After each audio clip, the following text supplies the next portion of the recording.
Hello everyone, this is Josh with TFirearms, and today we are continuing the topic we've been discussing a lot recently about slings.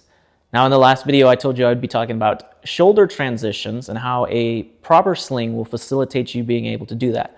I also told you I would be discussing why shoulder transition matters, because it's kind of a controversial topic. There are different schools of thought, and obviously as you're going to see in this video, I believe they are important. And the reason why I believe they are important is because either on the battlefield or in defense of the things that you care about, having options available to you, the maximum amount of tools in your toolbox possible, will enable you to have the most likelihood of success, or the highest likelihood of success. So being able to run shoulder transitions, whether you actually ever need to do them or not, is a useful skill to have. And to me, I find it kind of disingenuous when people laugh off shoulder transitions or say, yeah, no, that's stupid to train, it's a waste of time, because I don't see a world in which shoulder transitions don't have at least some type of utility, either in a wounded arm type scenario, or you have something go on to one of your limbs where it doesn't work. And this is something we've discussed on this channel multiple times, but if you're in a lethal encounter, there is an extraordinarily high likelihood that everything that could go wrong has already gone wrong. So why would you not plan for more things to go wrong? And that's why I think shoulder transitions are important, because it just gives you a slightly better control over an adverse situation where you likely have very little control. So with all that being said, let's get into shoulder transitions. Big thing you're going to do before you run any drill where you're actually planning on using your firearm is you're going to swim out of your sling. And we discussed this in our previous sling video where we were talking about ready up drills. So I'm going to save you all of that, and I'm just going to link it down here in the description. But say you've already watched that video, so you know how to swim out of your sling, and we are going to swim out of our sling. Now we've got our sling in essentially a very easy, this is the fastest way you can get your gun into action without actually having it up there. And the reason you don't want to sit there all the time with your gun up is eventually it will fatigue your arms extraordinarily bad.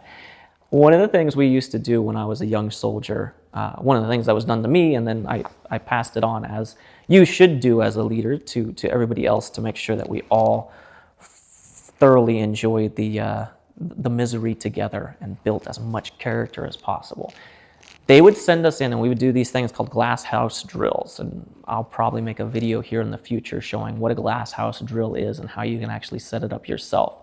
But a glass house drill, in a nutshell, is an invisible house. And what we would do, because we often had budgetary constraints and training constraints, is if we had some downtime, the NCOs or senior, junior enlisted would either take 550 cord or this white ribbony looking fabric that we call engineer's tape, and they would use rocks and they would set up these mock buildings on the ground, and it would look like a blueprint, if you will.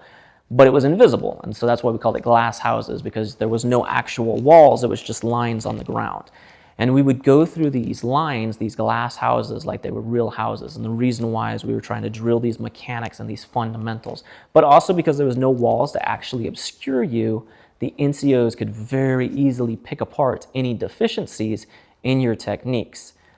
However, if you were a problem soldier, or if you needed correction that was not severe enough for you to actually get, like hardcore punishment that follows you for your career, one of the things they would do is corrective training. And the corrective training they would do is have you just run through these glass houses. And as you're running, if you're actually hitting a house, what you're wanting to do is you're wanting to maintain that high ready position. And you're running through and your barrel is following your eyes and you're glued to your optic. The issue is, if you've got your gun out like this, and if you're doing it for an extended period of time, normally in full body armor, at high speeds because you're wanting to be fast, you're wanting to be dynamic, because those are kind of the keys of success in a close quarter combat situation inside of an urban environment. So you're sweating, you're hyperventilating, you got this big heavy gun up, you've got all this gear on, you're probably slightly dehydrated, and they're making you go faster and faster and faster and faster. And it will destroy you. Like, I have never been more exhausted than clearing large compounds. And unfortunately, the reality is, it's just like that in real life. So, you sweat in training so you don't bleed in combat. And ultimately, I was extremely grateful for the training, because even now, obviously, I'm still using it to be able to teach these videos or present these videos to you, and to teach students that come to me for training as well. Without the corrective training, or I believe they call it hazing now, that we went through as younger soldiers. But I say all of that to say, if you've got your gun up here for an extended period of time, and it doesn't take long, you can literally just take your gun and just sit out there on the range and transition targets, and don't put it down, and you will quickly feel your shoulders start burning and your forearms start burning. There's a joke in pretty much any close quarter urban combat training schoolhouse that I've gone to, where everybody makes the joke, you're high speed and you're doing the right thing, which is, your arm as far out as possible on the gun, full control, everything's locked in, it's nice and tight. And you can tell as people are getting worn out, everything gets closer and sloppier and a little bit more tired, because you're pulling back off those points of leverage, because as we've discussed before, your rifle is a giant lever, and it's being controlled by recoil that's making it bounce like this. So by controlling the end of the lever, you control the rifle. However, if your arms are tired, the weight of that lever is making things very difficult for you. So you come closer to your fulcrum points like this, and it becomes a lot easier to control. So it's this funny anecdote, especially as instructors, you can tell when the students are getting tired, when their form starts to slip. And depending on the type of discipline you're trying to instill in the students or the service members, hey, get your arm out, do the right thing. You think you're tired now, you're gonna be more tired when somebody's shooting at you, kind of thing.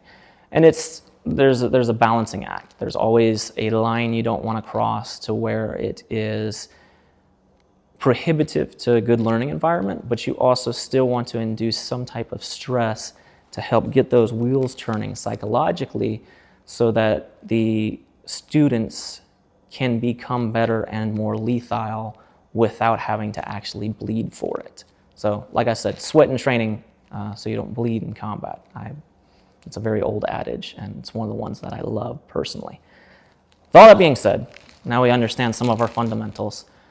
Let's talk shoulder transitions. So what you're going to do, and I'm actually going to take this sling off because it's easier to demonstrate without the sling, and also I want to be able to demonstrate this right-handed for you guys, because I realize most individuals are not left-handed as I, and this is kind of a side-specific course of instruction. So anytime you're running a transition, you're going to want to have your gun more or less splitting your center line, or ready to split your center line when you start.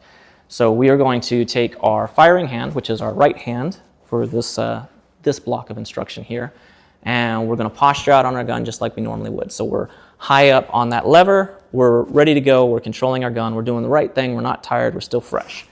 So what you're going to do is you're going to get up in that high ready position, and in order to start your transition, you are going to bring this gun inward. What you're doing, and the reason why you're doing that, is because for most AR-15s, and this one's a little heavier and funkier, but that's your main point of balance right there. You can almost always balance your AR-15 there, depending on how it's built out, and most AR-15s are going to have shorter barrels than this, but we're using this one because the longer barrel allows us to exaggerate our movements, and as we get to actually clearing these corners, it's going to overemphasize the importance of these techniques.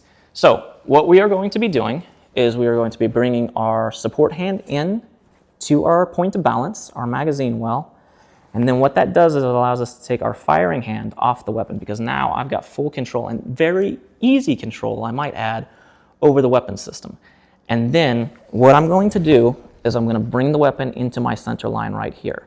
And by bringing it into my center line, now all I have to do is pivot it to my opposite shoulder. And in doing that, now I can shoot my now support hand, formerly firing hand, out on the gun, and it's ready to go. And I just bring this gun in, and it relaxes into its firing position, and I'm back up on the gun. So these transitions, as you're looking at me, is going to be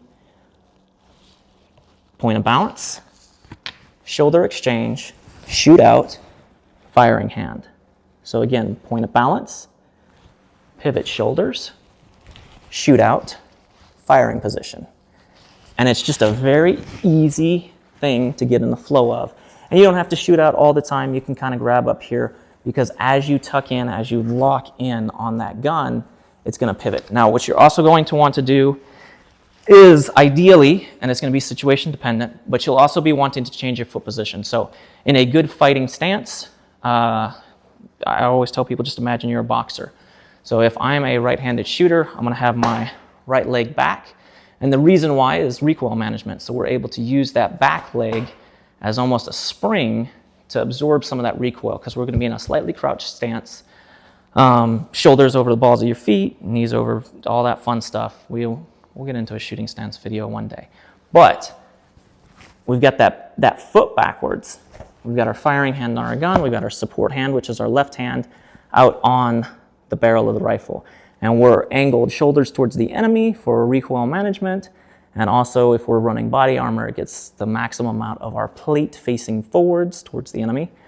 And now, point of balance, shoulder, hand, firing position. And then what I like to do is step forward. And by stepping forward, for me, I psychologically fully commit to that shift, and now I'm shooting left-handed. Or I step forward, and now I'm shooting right-handed. And it's easy to break these down into steps. That's why I say point of balance, shoulder, shoot your hand out, not your gun, and then firing hand. For me, having those 4 steps, especially in high stress, if you're doing this under the clock, and it's the easiest way to really make anything complicated, is you just do it faster. Time yourself, try to beat your time. The second you start adding the simple stressor of time, it does something psychologically to where you start fumbling around and you start doing things with a lot of difficulty. So now let's do it with a sling. And we'll go ahead. So in our original sling video, I discussed why I like QDs, and this specifically is the biggest reason I like QDs, is because I can quickly pull my sling on and off, be it for instructing, training, whatever, but it allows me to have that holster for my rifle readily accessible while still being able to take it off and, again, give myself the most options possibly available to me. So now we are going to transition using this sling and showing how not to get tangled up in the sling, because this specific drill is one of the easiest ways for folks to get tied up in their sling or to have issues or have their sling hang up on their gear.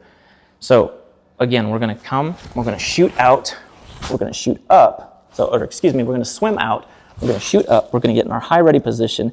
Now we need a shoulder transition. So point of balance, shoulder, shoot that hand out, and then firing grip. And now I'm stepping forward, and I'm committed to being a right-handed shooter. And I'm not tied up or anything in my sling. It's actually, if you can look at it, it's nice and tight and it's controlled. And the reason why I like to have this fairly specific tension on my sling is because if you've got a bunch of pouches and a bunch of gear and camo equipment, it is very easy, and I've seen it happen. Fortunately, it was always in training. I never personally saw it happen during in combat. But I have seen it happen where guys have tried to make this transition, especially transitioning. So let's say I'm shooting with my non-firing hand. So we'll get a little less exaggerated and more realistic. So I'm shooting with my non-firing hand, and then I need to transition back. And this right here catches on something. Normally for us, it was always radio antennas or camelback drinking tubes. Those were the biggest culprits of tangling up slings. But then all of a sudden, now I'm trying to take this thing across my throat and it's getting tighter. And then I start choking myself up while I'm trying to be fast. Normally while, at least in those instances, we were getting shot with Sims, but I've got these paintball rounds bouncing off of me. It's painful, it hurts, I'm moving fast, now I'm getting choked, I don't know what's going on, I'm panicking. And in a lot of cases, that really quickly gets inside someone's OODA loop and very quickly shuts down good defensive responses, which ultimately can get people killed. And that's why that matters. So, train with your gear, figure out that specific tension, because it is going to be shooter dependent how you have that sling set up so you don't choke yourself up, so you don't get tangled on your gear. And same thing too, you'll have to be very aware of how you have pouches set up on the sides of your armor, or if you're wearing a battle belt or something like that, so that when you're swimming out, because that's another one where I'll see guys get caught, is, you know, contact front, ready up, whatever you want to say. So, you know, contact front, bam, oh no, I can't swim out, I can't loosen up. You know, I've got, again, radios and IFAKs were normally what we kept on the sides. So those would be your big things, but also rucksack straps as well, or assault pack straps. It's just snags up, and then all of a sudden you're seeing, it was always funny when it would happen, because it was normally a younger soldier that was less experienced. And you'd see this dude fighting, and again, it would get inside their OODA loop, and instead of, you know, contact front, you know, getting the prone, weapon up, advance on the enemy, whatever you're supposed to be doing, they freak out and they lose it. And so you see, you know, this whole line of killers advancing on the enemy, and this one dude's like, oh no! And it's because he didn't check his gear, or he didn't train enough with his gear, or he wasn't experienced enough with his equipment to be able to quickly bring his weapon to bear. That's why all of these drills are important. And I know I keep harping on that, but it matters. If you're very serious about the lethal application of these systems, then there is a likelihood that exists that you could be using these systems in a lethal encounter. And if that happens, you need to be very aware of how you're doing everything, because it literally could be life and death. And so for me, that matters because I've seen it firsthand. I've seen what happens when people don't train with their equipment, when they're unfamiliar with their weapon systems. And it is extraordinarily tragic to watch. And especially for me, knowing that those deaths could have been prevented by very, very simple measures is one of the reasons why I'm so passionate about firearms and the things I talk about in general, because when it matters, and it is not frequent that it matters, don't get that twisted, especially in America. We live in a very, very safe society. But when it does matter, it absolutely 100% matters. So, now on that somewhat somber note, I'm going to go ahead and we're going to transition over to a doorway so I can show you what these techniques look like in actual practical use in a quote-unquote real-world environment. So, let's switch over to that, and I'll be right back. All right, so we're here. We're set up on our doorway. We're going to use this. This is going to be a simulated hallway. So we are going to be pretending that I am transitioning through this doorway into this simulated hallway. There's a wall right here behind me. I can't go back that way. I don't have to worry about securing that. There's nothing there. It's the one safe thing I've got in this environment. So what I'm wanting to do, what my action should be is, let's say I started out right-handed, and I'm going to do it on the side of this wall so you can see better, because this isn't a glass house, and this is a hard concept to articulate if there's a wall in front of me and I'm not able to show you what I'm doing. But as I'm coming up on this wall, what I'm wanting to do is I'm going to start my transition, and normally, ideally, so let's see if we can, so ideally you wouldn't be able to see me from behind this wall because you always want to be behind this wall, but let's pretend this wall is here. So what I'm doing is, as I'm coming up on this wall, if I'm a right-handed shooter, sorry about the mic. If I'm coming up on this wall as a right-handed shooter, what I am now doing is I realize this wall is here. I'm going to have to make the transition over to left hand. And again, this wall is here. So I see the wall, I realize I'm coming up on it, I realize I'm about to have to navigate it. So now I'm going to start my transition. So I hit my balance point, I hit my shoulder, And what's nice is, let's say some dude comes around the corner real quick. I can still shoot him right here. If he's right around that corner, I don't need to aim. I just need to run this trigger. So I can still get back on the gun. I can still run the trigger. And that's what's important about this style of transition, is now and throughout the transition, I can still get back on the gun very quickly, because if you're doing this, it needs to be fast, it needs to be fluid, because you are in an environment where speed is security. So let's say, there's obviously not someone rushing me. So I transition, I got shoulder, I shoot out, and again, as quick as I can, I'm back on this pistol grip so that if I need to, I can still shoot. I don't even need to be on the gun. I don't need to have my foot or my footwork set up correctly. I can still run this gun. I can still be effective on it. Now I'm going to switch my feet. I'm going to step forward. And for me, what I always like to do as I'm approaching a corner, getting ready to, because it's one of the more dangerous things you can do in room clearing, because normally you've got, like this, for example, it is a literal fatal funnel. So there's excellent fields of fire all over there. I am at my most exposed and my most dangerous here, so I need to be as precise, as accurate, and as fast as possible to save my own life personally. So what I like to do is, so I've made my transition, I'm staged up on my wall, I know I'm about to breach, and I'll always take just a half second to take a deep breath and let it out, and then I go. And so if we've got our wall right here, I'm hitting it, and so now what I'm going to do is I'm going to transition back to this wall, and you're going to see what it should look like.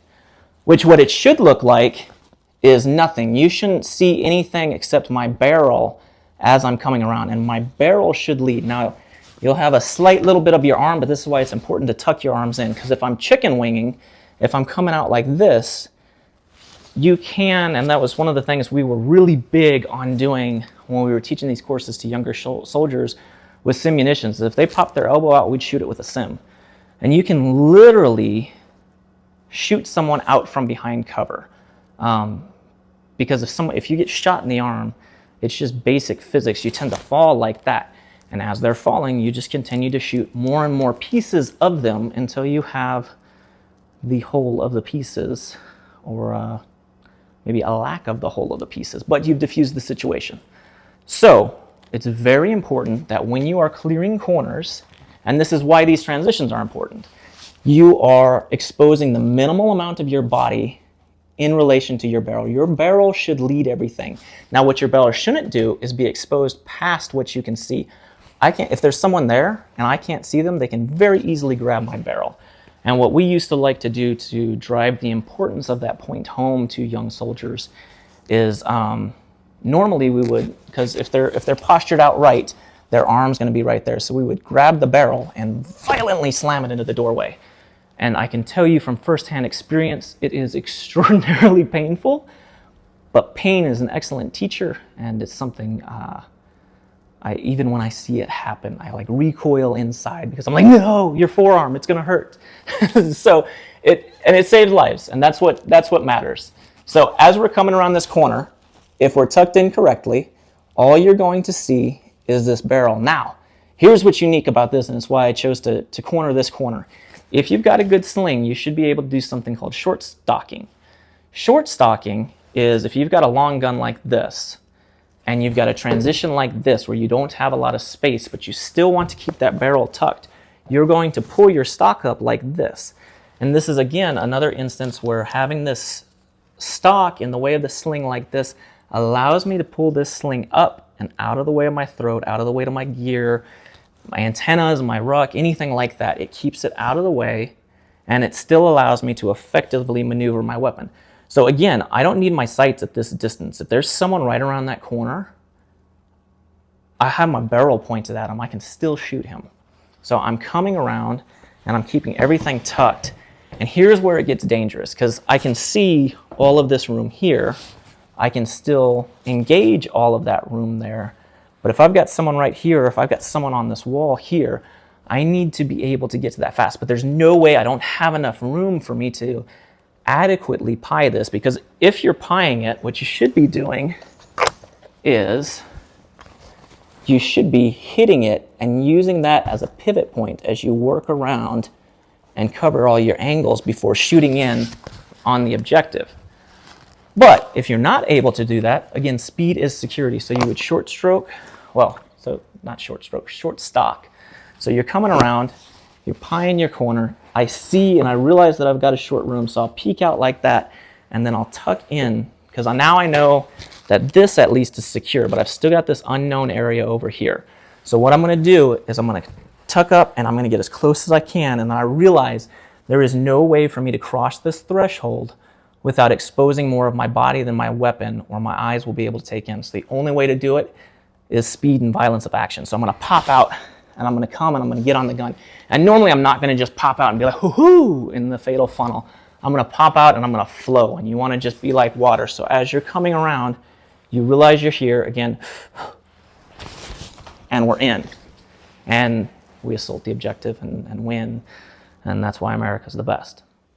In conclusion, this video was not intended to really have a whole lot to do with close quarter combat, other than to illustrate the point that in some very specific niche scenarios, your sling selection and how you set it up is going to be incredibly important and potentially life-saving. And that's really the whole intent behind this series of videos, is to show you how to set up your gear and your equipment so that you can maximize your potential for survival and the utility of your weapons system. Now, I already know we're going to get individuals asking for more content related to either close quarter combat or sling utilization. One of the things that we kind of talked about in our initial video and didn't really discuss any further is the fact that in Iraq specifically, the one-point sling was kind of king. And the reason why is because close quarter combat was such an integral part of the GWOT campaigns in Iraq.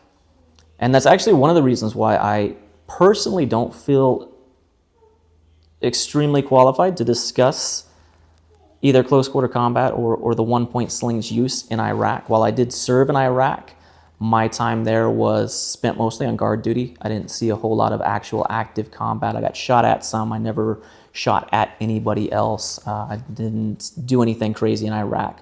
My time in Iraq was kind of as it was winding down during a very slow period.